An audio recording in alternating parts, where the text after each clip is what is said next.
오늘 우리에게 주시는 하나님의 말씀은 신약성경 마태복음 9장 27절에서 31절까지의 말씀입니다. 이제 제가 하나님의 말씀을 봉독하겠습니다. 예수께서 거기에서 떠나가실새 두 맹인이 따라오며 소리질러 이르되 다윗의 자손이여 우리를 불쌍히 여기소서 하더니 예수께서 집에 들어가심에 맹인들이 그에게 나아오거늘 예수께서 이르시되 내가 능히 이 일할 줄을 믿느냐 대답하되 주여 그러하오이다 하니 이에 예수께서 그들의 눈을 만지시며 이르시되 너희 믿음대로 되라 하시니 그 눈들이 밝아진지라. 예수께서 엄히 경고하시되 삼가 아무에게도 알리지 말라 하셨으나 그들이 나가서 예수의 소문을 그 온 땅에 퍼뜨리니라. 아멘.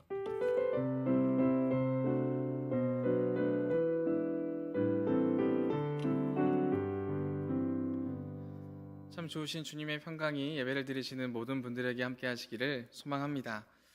예수님의 사역은 세 가지로 요약해 볼 수 있습니다. 첫 번째로 가르치시고, 두 번째로 전하시고, 세 번째로 고치셨던 그러한 사역으로 요약해 볼 수 있습니다. 근데 우리가 기억하는 예수님의 사역은 가르치시고 전하시는 사역보다는 고치시는 사역에 치중될 때가 많습니다. 왜냐하면 그 고치시는 사역들의 내용들은 굉장히 흥미롭기 때문에 그렇습니다. 흥미롭기도 하고 지금 이 시대에 우리가 경험하지 못하고 잘 보지 못하는 그러한 모습들이 되어지기에 우리는 예수님의 사역하면 고치시는 사역, 기적, 그러한 사역들로 생각하고 그곳에만 마음을 둘 때가 많이 있습니다. 그리고 굉장히 강렬하기도 합니다. 죽은 자가 살아나기도 하고 눈먼 자가 보기도 하고 잘 걷지 못했던 자가 걷기도 하는 모습들이 굉장히 와닿게 다가옵니다. 근데 우리가 다들 알다시피 강렬하게 다가오거나 우리에게 자극이 되는 모습들만을 찾게 되면 우리는 또 다른 자극, 또 다른 강렬함만을 찾기에 바쁘다는 사실을 익히 알고 계시리라고 생각을 합니다.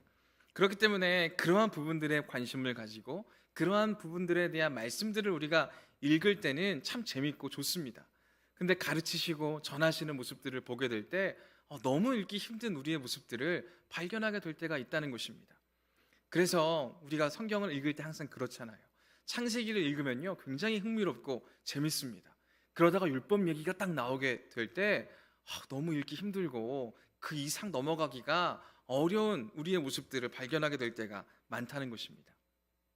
오늘 마태복음 9장 말씀은요 특별히 고치심의 사역과 기적이 많이 나타나는 그러한 본문이기도 합니다.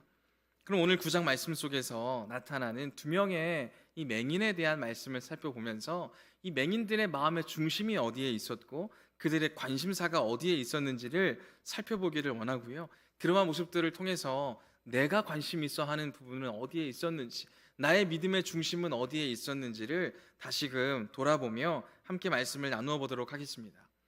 오늘 본문 말씀 마태복음 9장 27절은 예수님께서 거기에서 떠나가셨다라는 말씀으로 시작을 합니다. 이렇게 적혀져 있습니다. 예수께서 거기에서 떠나가실새 두 맹인이 따라오며 소리질러 이르되 다윗의 자손이여 우리를 불쌍히 여기소서 하더니 예수님께서 거기에서 떠나셨다는 말씀으로 시작을 합니다. 그럼 예수님께서 떠나셨던 장소는 어디일까요? 이 모습에 대해서는 바로 이 앞부분에 나오는 말씀을 살펴봐야 하는데 예수님께서는 한 관리의 집에 들어가셨다고 말씀에는 기록하고 있습니다. 관리의 집에 들어간 것은 그 관리가 예수님을 찾아왔기 때문입니다. 예수님을 왜 찾아왔냐면 그 관리의 딸이 죽은 것입니다. 딸이 죽었기 때문에 예수님을 찾아왔고요. 예수님에게 이렇게 말하는 것입니다. 예수님, 제 딸이 죽었습니다. 그러니 빨리 오셔서 제 딸의 몸에 손을 대어주시고 손을 대어주시면 살 것입니다 라고 이렇게 말하고 있다는 것입니다. 이 이야기를 들으면 어떤 생각들이 드십니까? 우리는 다 그 결과를 알고 있죠. 그래서 예수님은 직접 가셔서 만져주시고 살리십니다. 근데 우리 이 결과를 모르고 있다고 가정하고 이 질문에 대해서, 이 말에 대해서 생각을 한번 해보십시오. 그 자리에 서 있을 때 그 이야기가 정신나간 이야기로 들리지 않겠습니까? 한 아이를 잃은 아버지의 심정을 우리는 경험해보지 않아도 알 거예요. 그 마음이 얼마나 찢어지겠어요. 그 마음이 얼마나 절망적이겠어요. 그러다 보니 뭐라도 붙잡자는 심정으로 나왔지 않겠습니까? 말도 안 되는 이야기지만 예수님 앞에 나와서 내 딸이 죽었으니까 내 딸의 몸에 손을 좀 대달라고 이렇게 외치는 절규로 들리지 않습니까? 예수님께서는 그 말을 듣고 그 말을 허투루 들으시지 않으시고 그 말을 듣자마자 움직이시는 말씀에 대해서 이 9장 27절 전 부분에 기록을 하고 있습니다. 그리고 그를 따라서 그의 집 안으로 들어가게 됩니다. 그의 집 안에 들어가게 되었을 때 이미 죽은 딸로 인해서 장례식의 분위기가 만들어져 있던 것입니다. 피리 부는 사람들이 와서 함께 울고 함께 통곡하는 사람들도 많이 채워져 있었습니다. 그리고 그 사람들을 향해서 예수님께서 말씀을 하시는 겁니다. 지금 이 딸이 죽은 것이 아니라 자는 것이라고. 장례식을 준비하고 함께 통곡하는 이들을 향해서 예수님께서 그렇게 말씀하시는 겁니다. 그 말씀을 듣는 그 자리에 있던 사람들은 오히려 예수님의 말씀을 정신나간 이야기 취급하면서 비웃습니다. 예수님의 말씀에 대해서 비웃었다고 말씀을 기록을 하고 있고요. 그리고 이제 그러한 그들을 뒤로하고 예수님께서는 죽어있는 그 소녀에게 다가갑니다. 그리고 그렇게 말씀을 하시죠. 오늘 마태복음 9장에는 기록되어 있지 않지만 평행 본문인 마가복음 5장에서는요 그 딸을 향해서 이렇게 말씀하셨습니다. 달리다굼, 소녀야 일어나라 라는 말씀을 주셨습니다. 그리고 그 결과는 어떻습니까? 우리가 익히 아는 대로 그 소녀가 살아나게 되는 그 본문을 바로 이 앞에서 기록하고 있다는 것입니다. 지금 예수님께서 이 맹인들을 만나시는 그 장소, 바로 거기가 어디냐면 그 소녀가 부활한, 살아난 바로 그 장소가 되어지는 것입니다. 거기에서부터 말씀이 시작하고 있습니다. 그래서 그 놀라운 사건 바로 직후에 맹인들이 나타나게 되고요. 그 장소를 떠나가시는 그 장면에서부터 이 두 명의 맹인들은 소리 지르며 외치며 예수님을 따르고 있다는 것입니다. 그 두 명의 맹인이 뭐라고 외치며 따라가냐면 다윗의 자손이여 우리를 불쌍히 여기소서라고 외치며 따라가고 있습니다. 이러한 표현, 예수님에 대해서 다윗의 자손이라고 표현하는 부분은요, 맨 처음 1장에서 예수님의 족보에 대해서 설명할 때 표현했던 그 표현 이외에 처음으로 등장하는 표현이 되어집니다. 이 두 명의 맹인이 예수님의 족보를 다 꿰고 있어가지고 다윗의 자손이여라고 외쳤겠습니까? 그 당시에 수많은 유대인들은요 구약의 예언에 따라서 이 땅을 회복시키실 메시아를 다윗의 후손이라고 여겼습니다. 그렇기 때문에 오늘 이 말씀에서 이 두 명의 맹인이 예수님을 향해서 다윗의 자손이여 라고 외치는 건 실제로 예수님이 다윗의 자손이기 때문에 불렀다기보다는 이 땅을 회복시킬 메시아로 여기며 확신하며 예수님을 부르는 표현으로 우리는 들을 수 있어야 합니다. 이제까지 수많은 이적들을 보이셨고 수많은 말씀을 가르치시고 전하셨는데 그 어떤 누구도 예수님을 향해서 다윗의 자손이라고 표현했던 사람은 없었습니다. 오히려 앞을 보지 못하는 이 두 명의 맹인이요 예수님의 예수님 되심을 꿰뚫어 보고 있다는 사실이 우리를 참 많은 것들을 생각하게 하는 대목이 되어집니다.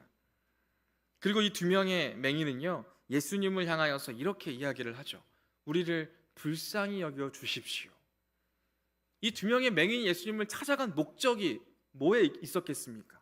우리가 쉽게 생각해 보기로는 이 두 명의 앞을 보지 못하는 사람이 앞을 보기를 원해서 예수님을 찾아왔구나 라고 생각해 볼 수도 있죠.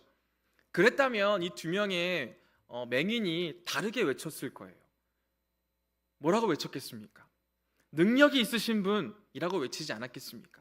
아니 혹여나 다윗의 자손 예수라고 부를 수는 있겠죠. 근데 그 뒤에 우리를 불쌍히 여기소서라기보다는 내 눈을 좀 뜨게 해주십시오 라고 외쳤을 거예요.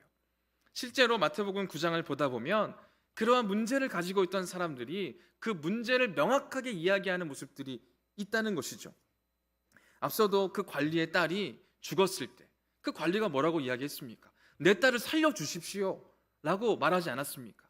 그리고 그 길을 가던 중에 혈루증을 앓던 여인도요 내 병이 예수님의 옷을 만지는 순간 나음을 믿습니다라는 믿음을 가지고 만졌다는 거예요. 다들 명확한 목적을 가지고 예수님을 찾아갔고 예수님을 만났다는 거예요. 근데 오늘 나타나는 이 두 명의 맹인은요 그러한 특별한 목적을 나타내고 있지 않다는 거예요. 우리를 불쌍히 여기십시오라는 말을 하고 있는 부분을 보게 된다는 것입니다. 왜 이러한 표현을 했는지를 보다 보면 그들이 예수님의 말씀을 들었다는 사실을 알 수가 있습니다. 그들은 예수님에게 우리를 불쌍히 여기십시오라고 이야기하고 있습니다. 근데 이 말씀을요, 이미 마태복음 9장 13절에서 예수님이 먼저 꺼내셨던 말씀이기도 합니다. 마태복음 9장 13절 말씀이 이렇게 적고 있습니다. 함께 읽어보도록 하겠습니다. 시작. 너희는 가서 내가 긍휼을 원하고 제사를 원하지 아니하노라 하신 뜻이 무엇인지 배우라. 나는 의인을 부르러 온 것이 아니요 죄인을 부르러 왔노라 하시니라. 예수님께서 무엇을 원하신다고 말씀하셨어요? 긍휼을 원하신다고 말씀을 하셨습니다. 그럼 긍휼이라는 것은 무엇일까요? 긍휼이라는 단어의 뜻을 풀어보면요, 불쌍히 여기는 마음이라고 그 뜻을 말하고 있다는 것입니다. 예수님께서는 불쌍히 여기는 것을 원한다고 말씀을 하고 계세요. 그리고 이 맹인들이 원했던 건 뭐예요? 우리를 불쌍히 여겨주세요 라고 말하고 있다는 것입니다. 그렇다고 한다면 이 두 명의 맹인들은요, 예수님의 말씀에 의지해서 예수님에게 구하고 있는 자들임을 우리가 알 수 있다는 것입니다. 아니, 분명히 예수님의 말씀에 의지해서 예수님에게 우리를 긍휼히 여겨달라고 전하고 있는데 예수님이 그들을 만나 주셨을까요? 오늘 말씀을 보면요, 예수님께서 관리의 집을 떠나서 예수님이 거류하시던 집을 향해 가십니다. 그 집이 말씀에서 과연 예수님의 집인지 다른 사람의 집인지에 대해서는 많은 그러한 논쟁이 있습니다만은 보통은 가버나움에 있었던 베드로의 집이라고 생각을 합니다. 베드로의 집에 거류하고 있었고 그 집을 향해 가던 중이었어요. 바로 그때 이 두 명의 맹인이 나타나서 외치고 있었던 거죠. 다윗의 자손이여, 우리를 불쌍히 여기십시오. 당신의 말을 의지해서 우리가 당신에게 구합니다 라고 지금 말하고 있다는 거예요. 그럼 예수님이 이 말씀을 듣고 반응하실 법도 하잖아요. 근데 예수님께서 어떻게 하셨냐면 집 안으로 들어가실 때까지 그들을 아는 채도 하지 않으시는 모습을 보게 된다는 것입니다. 그 예수님을 따라갔던 두 명의 맹인의 입장에서 한번 생각을 해 보십시오. 분명히 예수님의 말씀을 들었고 예수님의 말씀에 의지해서 예수님에게 외쳤습니다. 그리고 그들은 앞이 보이지 않았기 때문에 청각에 의지해서 예수님이 가시는 길을 따라갔을 거예요. 근데 그 청각에 의지해서 예수님을 잘 따라갔겠습니까? 평상시라면 따라갔을 수도 있습니다. 근데 예수님은 지금 방금 어떤 기적을 일으키셨어요? 죽은 자를 살리신 이후란 말이죠. 그리고 예수님의 그러한 말을 무시했던 사람들이 한 방을 먹었던 그러한 사건 뒤에 일어난 사건이잖아요. 예수님을 비웃었던 사람들이 그 놀라운 기적 앞에 예수님 앞에 환호성을 질렀을 거예요. 환호성을 지르며 예수님을 따라갔을 거예요. 그러한 상황 가운데에서 앞을 보지 못하는 사람이 어떻게 소리를 분별하며 예수님을 따라갈 수 있었을까요?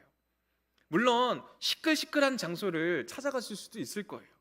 근데 그 길을 따라가다 보면 과연 이게 예수님을 따르는 무리들인 것인지 아니면 그냥 수많은 사람들이 모여 있는 곳인지 잘 분별하기가 쉽지 않았을 거예요. 아니, 그냥 듣기만 해도 쉽지 않았을 터인데 맹인들은 뭘 하고 있었어요? 소리 지르고 있었다는 거예요. 다윗의 자손이여, 우리를 불쌍히 여기십시오. 우리를 불쌍히 여기십시오. 말하면서 듣는 그 모습은요, 정말 쉽지 않았을 거예요. 그렇게 힘들게 예수님을 따라갔죠. 근데 예수님은 어떠하셨습니까? 집 안으로 들어가셨다는 거예요. 집 안으로 들어갔다는 건 무엇을 뜻하는 말씀입니까? 완곡한 거절과도 같은 그러한 표현이지 않습니까? 아니, 완곡하다고도 말할 수 없는 본문이죠. 너무나 분명하게 너희는 여기까지다 라고 선을 긋는 모습이기도 하지 않습니까? 근데 이 맹인들은 어떻습니까? 그 집 안에까지 따라가고 있다는 것입니다. 집 안에까지 예수님을 따라왔던 그 모습을 우리에게 보여주고 있다는 것이죠. 무엇이 그들을 이토록 간절하게 만든 것일까요? 무엇이 그들을 이토록 예수님을 따라가게 만든 것일까요? 이러한 부분에 대해서 묵상을 하고 또 해봤습니다. 그러다가 제가 겪었던 경험을 다시 한번 접목해서 생각을 해보게 되었습니다. 저는 저번 주 금요일에 제 아이들에게 안약을 넣어줬었습니다. 제 아이들이 부모님을 닮아서 그런지 둘 다 6살, 9살인데 눈이 벌써부터 나쁩니다. 그래서 안경을 벌써부터 써요.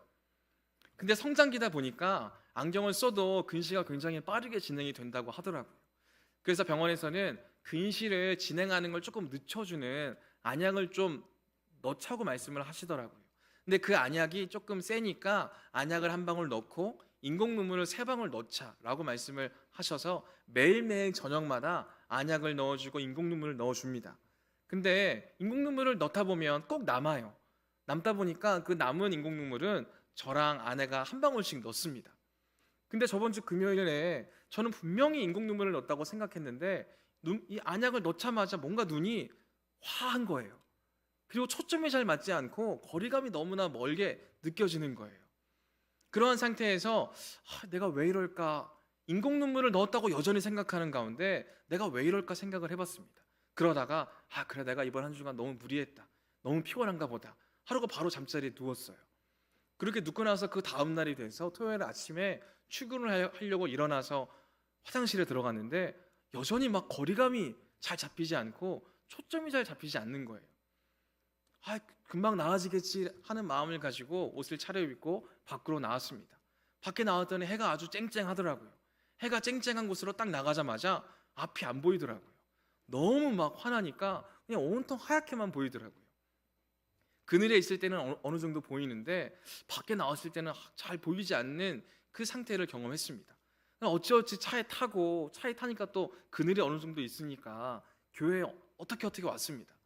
교회에 와서 목사님들한테 이런 증상에 대해서 이야기를 하니까 목사님들이 얼른 병원에 가라고 하시는 거예요. 그래서 차를 타고 가면 조금 위험하니까 쌍문역 근처에 있는 그 안과가 어디 있는지를 기억하고 길을 떠났습니다. 근데 나오자마자 또 앞이 안 보이는 거예요. 근데 이제 기억에 의존해서 그리고 길이 흐릿하게 보여서 그 길을 조금씩 따라갔습니다. 그 길을 따라서 걸어가는데 다른 생각이 하나도 안 들더라고요. 그냥 그 안과가 어디에 있는지 그리고 어떤 길로 가야 하는지 거기에만 집중해서 길을 걸어가게 되더라고요.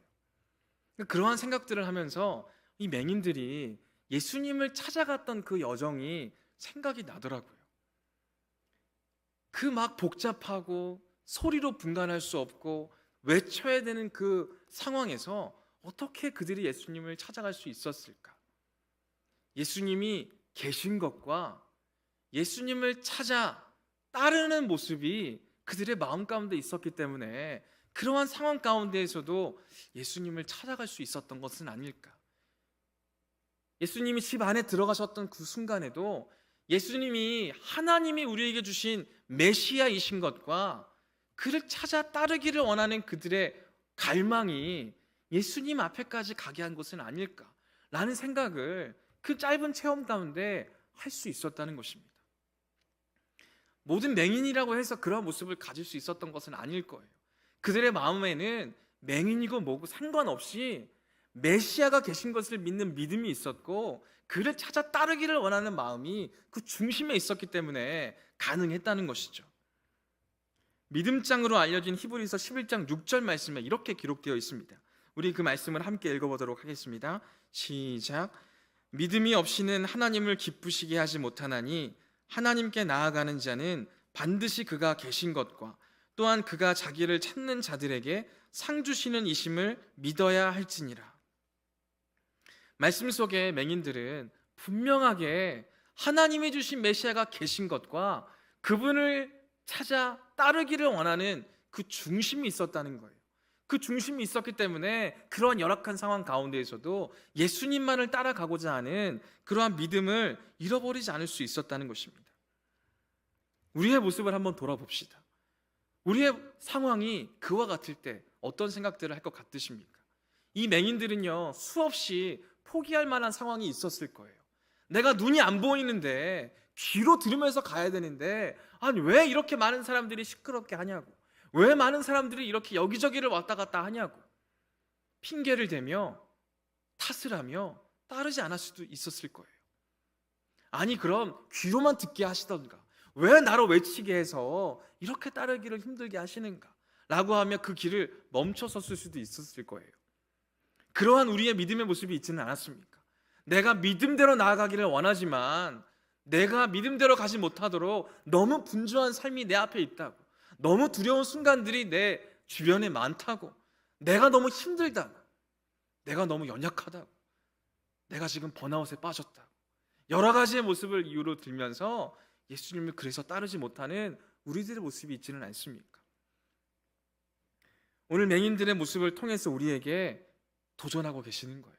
믿음이란 우리가 정말 뭔가 탁월하게 해나가는 모습을 나타내는 게 아니라, 탁월하게 뭔가를 이루는 모습이 아니라, 뭔가의 사역들을 탁월하게 이루어내는 게 아니라, 하나님께서 우리에게 보내주신 독생자가 계신 것을 믿는 것과 그를 찾아 따르고자 하는 그 중심이라는 것을 우리에게 분명하게 알려주고 계신 부분이라는 것이죠.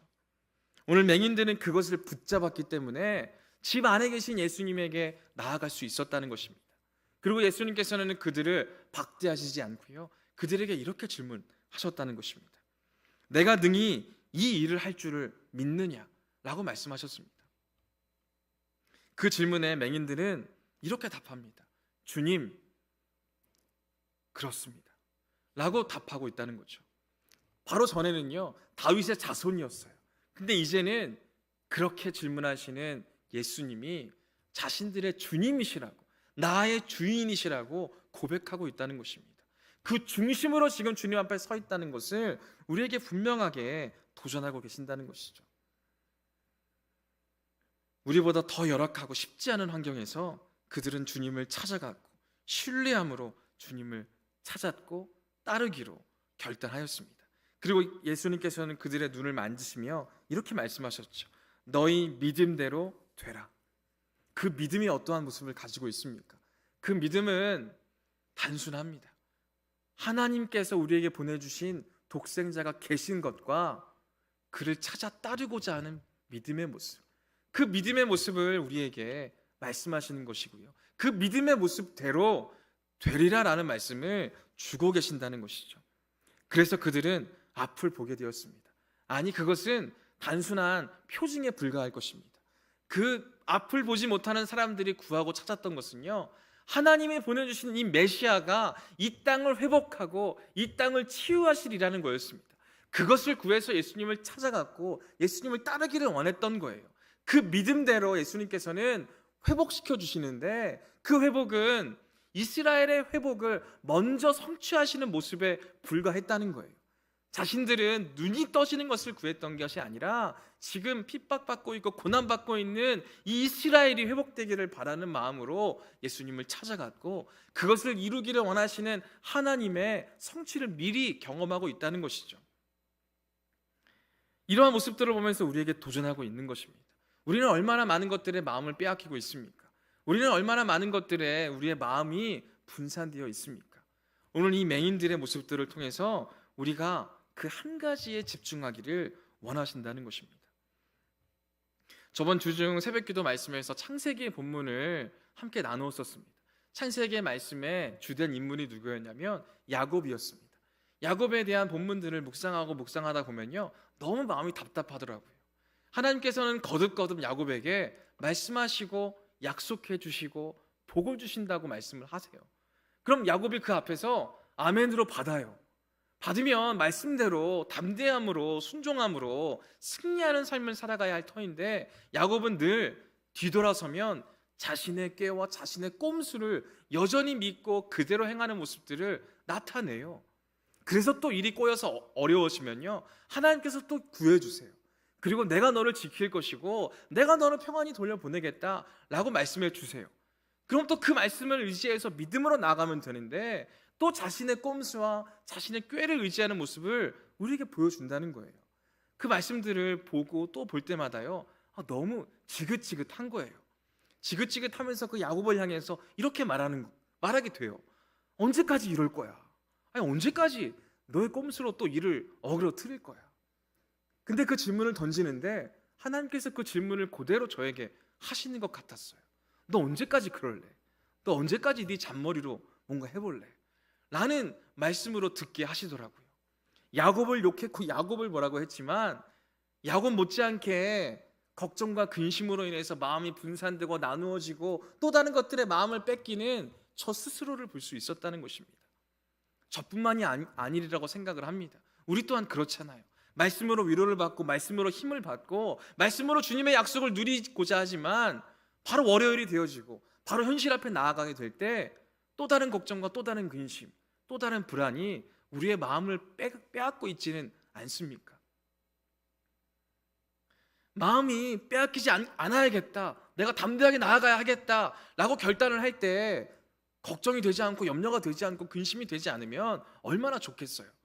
근데 우리의 세상은 그렇게 만만하지 않잖아요. 내가 결단하는 대로, 내가 다짐하는 대로 우리를 놔두지 않잖아요.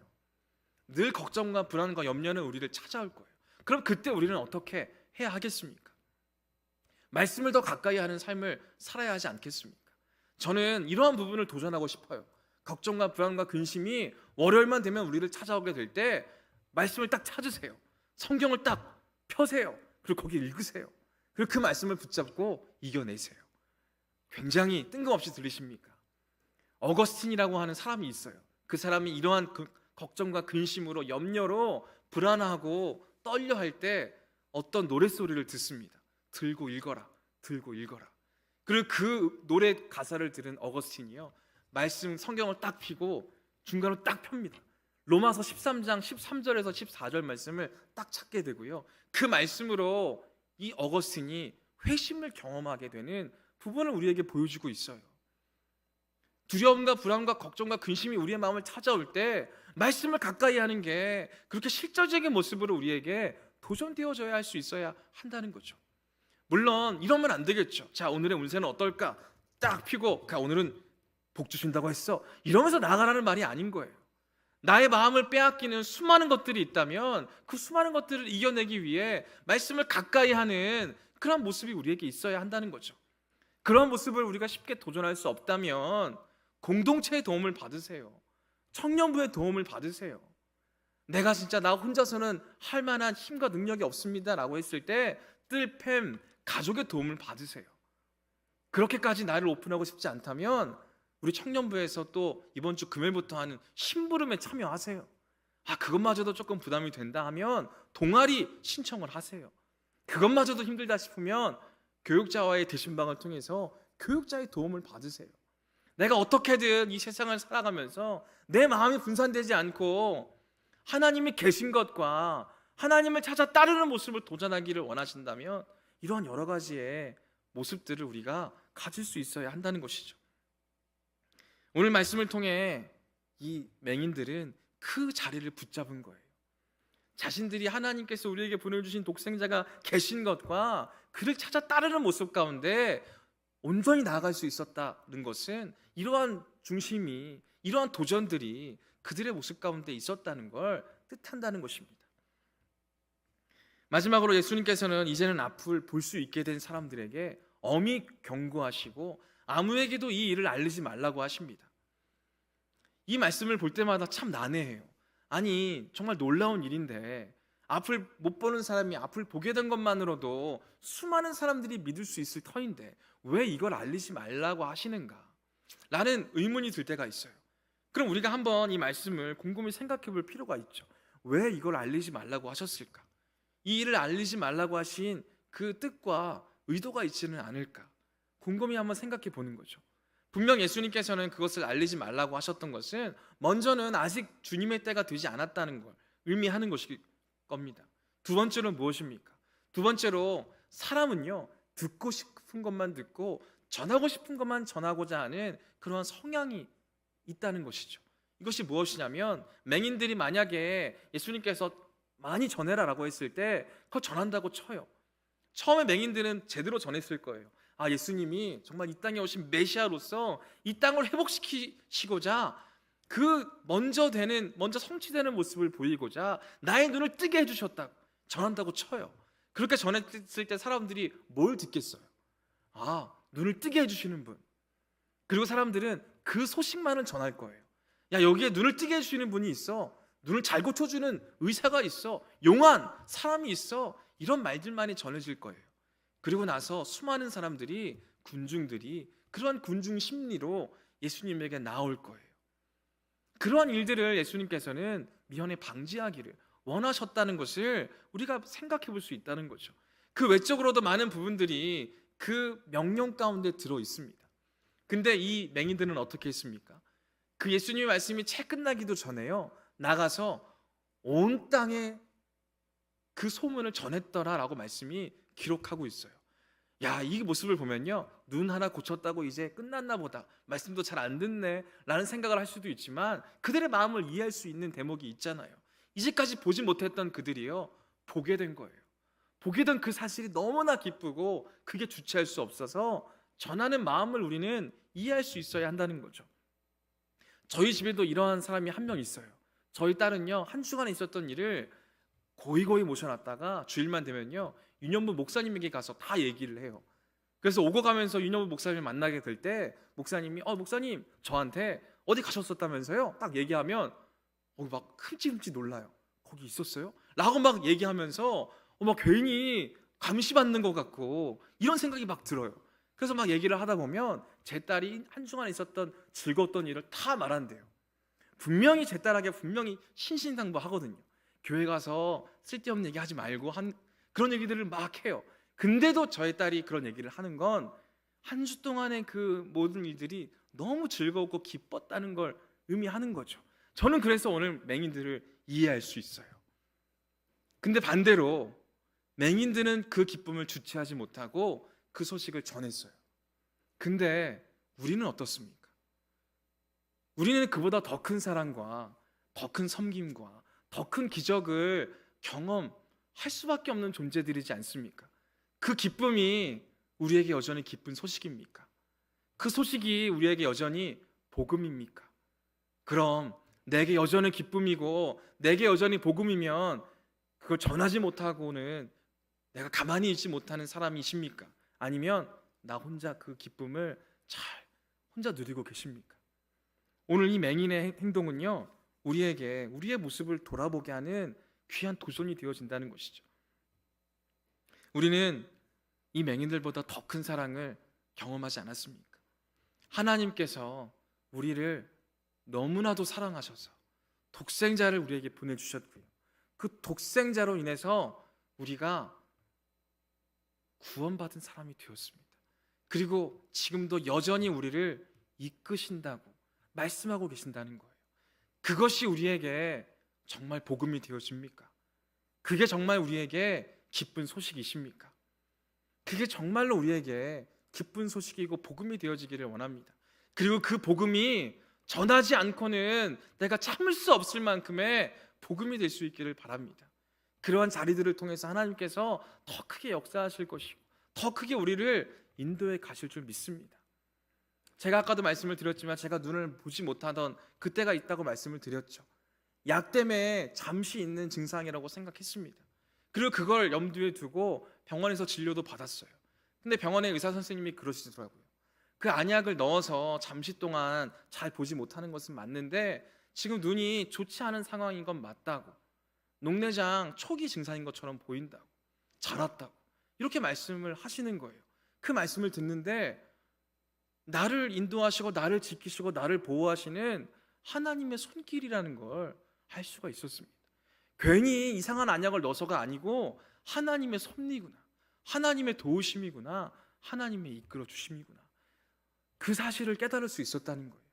저뿐만이 아니라 지금 여기 앉아 계시는 한 분 한 분에게도 그러한 역사가 있는 줄 믿습니다.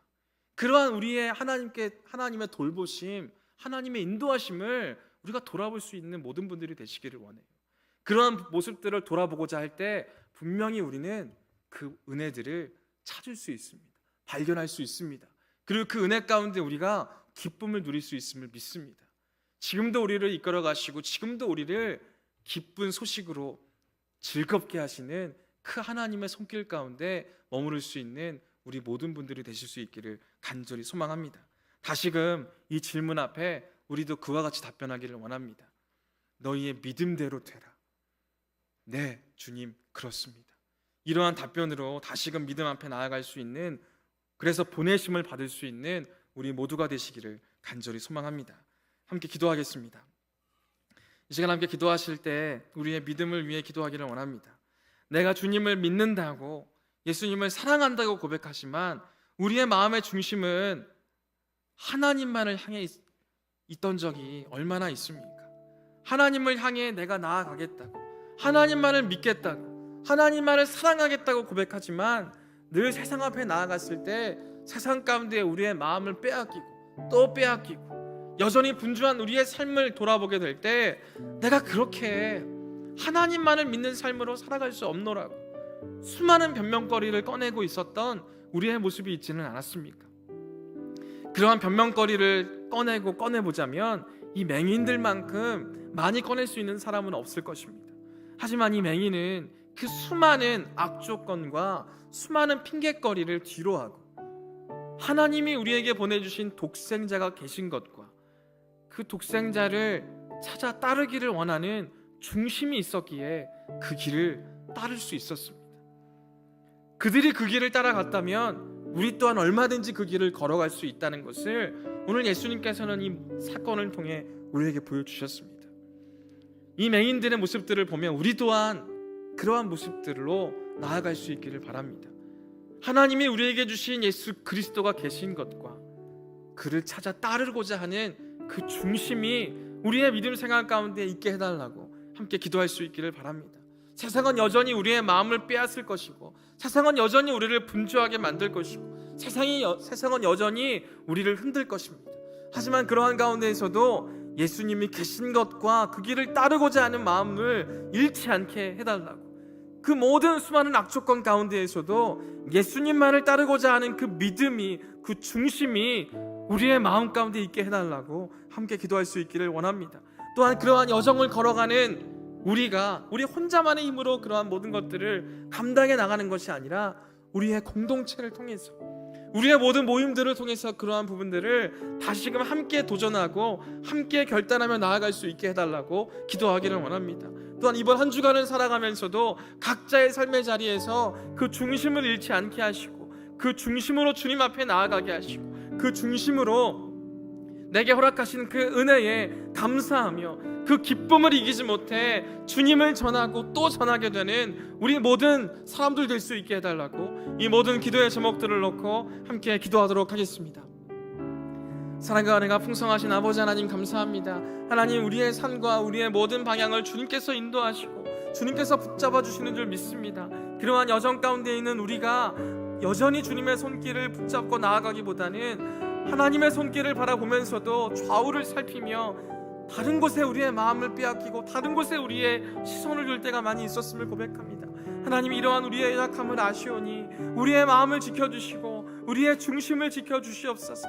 하나님만을 의지하고 신뢰할 수 있는 마음으로 우리를 회복시켜 주시고, 주님, 그러한 걱정과 염려와 많은 것들이, 많은 분주함이 우리 앞에 있을 때에 말씀에 더 가까이 할 수 있는 믿음을 더하여 주시고, 공동체의 많은 사람들을 통하여 그러한 모습들을 함께 도전해 나갈 수 있도록 도와주시고, 또한 주님, 우리에게 허락하신 수많은 사람들과 함께 믿음의 여정을 걸어갈 수 있는 그 중심을 지키며 나아갈 수 있는 우리 모두가 될 수 있도록 도와주시옵소서. 우리에게 허락하신 소그룹으로부터, 우리 부서로부터, 우리 청년부로부터, 우리 교회로부터 그러한 모습이 도전되어질 수 있도록 도와주시고, 그러한 모습으로 이 세상을 넉넉히 이기며 승리하며 살아갈 수 있는 우리 모두가 될 수 있도록 하나님 함께하여 주시옵소서. 주님께서 함께하여 주심을 믿습니다. 사랑과 은혜가 풍성하신 아버지 하나님, 오늘도 저희를 주님의 전으로 인도하여 주시고 주님의 말씀으로, 또한 주님께서 우리에게 주시는 그 중심으로 다시금 세상을 살아가게 하심에 감사를 드립니다. 주님, 우리가 그 믿음으로 주님 앞에 나아가고 그 믿음으로 세상을 살아가기를 원하지만 세상은 여전히 우리의 마음을 힘들게 하고 우리의 마음을 두렵게 하고 우리의 마음을 흔들게 합니다. 그로 인하여서 우리가 하나님만을 붙잡는 삶을 살아가려고 하기보다 다른 무언가를 붙잡으려고 하고, 다른 무언가에 우리의 마음을 의지하고자 하고, 다른 무언가에 우리의 마음을 빼앗길 때가 많이 있음을 고백합니다. 그러한 자리에 있는 우리의 마음을, 우리의 중심을 지켜주시고 다시금 이 맹인의 모습들을 우리에게 보여주심과 같이 그 중심을 지키며 그 중심 가운데 걸어갔던 그들의 모습과도 같이 우리의 모습을 그렇게 비추어 주시고, 그렇게 주님께서 인도해 주심을 깨달으며 한 걸음 한 걸음을 주님과 동행해 가는 삶을 사는 우리 모두가 될 수 있도록 도와주시옵소서. 무엇보다도 말씀을 가까이 하는 삶을 살아갈 수 있도록 도와주시고, 그러한 여정 가운데 우리에게 허락하신 동역자들과 함께 그 믿음의 걸음을 걸을 수 있도록 도와주시고, 함께 우리 공동체가 그 길로 합심하여 선을 이루어가며 걸어갈 수 있도록 주님께서 함께하여 주시옵소서. 이번 한 주간도 주님의 은혜 가운데 머무르며 주님의 기쁜 소식을 함께 누리며 전하기를 원하는 우리 모두가 되게 하시고, 그렇게 보내심을 받는 한 주가 되게 하시고, 보내심을 받고 다시금 주님의 전에 돌아와 주님께 영광 올려드릴 수 있는 우리 모두가 될 수 있도록 하나님 함께하여 주시옵소서. 이 모든 말씀 온전히 주님께 부탁드리오며 예수 그리스도의 이름으로 기도드립니다. 아멘.